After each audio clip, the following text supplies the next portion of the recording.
বীরভূমে ফের উদ্ধার কয়লা। দুবরাজপুরের রসুলপুর ও দোবান্দা থেকে কয়লা বোঝাই বাইক আটক। পাচারের আগেই কয়লা উদ্ধার করে দুবরাজপুরের পুলিশ।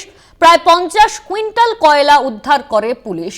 50 কুইন্টাল কয়লা উদ্ধার করা হয়েছে পুলিশের তরফে। পাচারের আগেই কয়লা উদ্ধার করে দুবরাজপুর থানার পুলিশ। প্রায় 50 কুইন্টাল কয়লা উদ্ধার পুলিশের।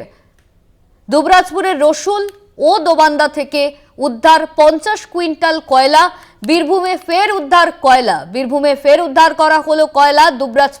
দুবরাজপুরের রসুলপুর ও দোবান্দা থেকে কয়লা বোঝাই বাইক আটক করা হয়েছে পুলিশের তরফে। পাচারের আগেই আটক করলো পুলিশ।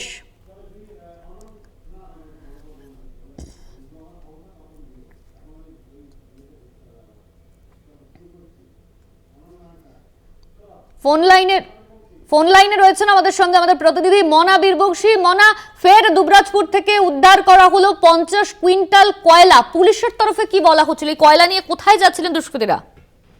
দেখো, দুবরাজপুর থানার পুলিশ বিপুল পরিমাণে কিন্তু কয়লা, অবৈধ কয়লা, সেই কয়লা কিন্তু আটক করেছে।